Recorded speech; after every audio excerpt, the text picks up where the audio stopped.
everyone, someone in the world has asked, could I show them how to do a centerpiece that doesn't have any flowers, just foliage, because it's for an 80th gentleman's birthday, and they wanted something high because there's a big huge stud, but they didn't want to be worrying about we can't see here, we can't see here, and what could I come up with? Well, I have found this really lovely footed it's actually for candles. You're supposed to put a few stones and a candle into there, and it's really lovely because it's quite high, but it's also the perfect vehicle and vessel for what we're going to do today.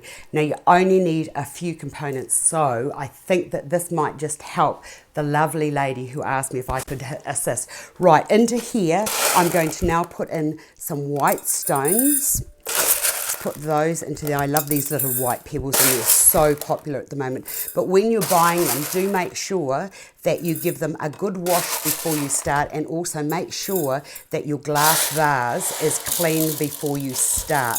Now, I've got probably about a cup and a half, nearly 2 cups of stones into there. Put those into there like so.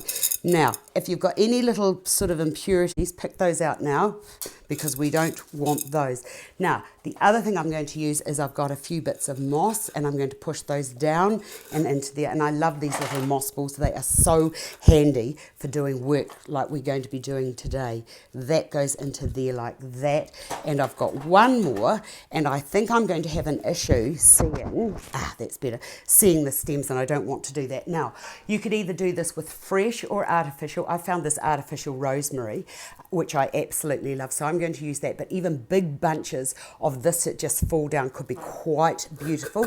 That goes into there like that, and I'm using 2, one into one side and then one into the other, pushing those down into the stones. Now, the stones are actually going to be like my form of holding everything together, and as I said, the moss was to keep everything, all my stems hidden. And then on top of that, I've got these other lovely little stones. Look at those stones, they're beautiful little stones. So all I'm going to do with these is I'm just going to drop these down and around like so, and this will also add to your stability, and it will also give a little bit more added interest and a little bit of visual roughness, which I thought would be quite nice for a gentleman's luncheon. And I'm just going to put a few more down into there like that. Oh yes, that's exactly how I envisaged it would be. So look, sometimes you don't need a lot. So you've got this lovely glass here, and the other thing is, I'm just going to go down here a minute. So when you're sitting having your lunch, you are not going to have to worry about things in the road, because it's all visually up and high, and this will also bring the ceiling down a wee bit, and I think it's just fantastic, really very perfect for a man. So if you're using fresh, just once your components are in, just put your water and make sure it's on location or on the tables to wherever it's going to be before you add the water. I hope you've enjoyed that. I really love this type of designing, very appropriate. Happy 80th birthday. Thanks for watching. See you another day.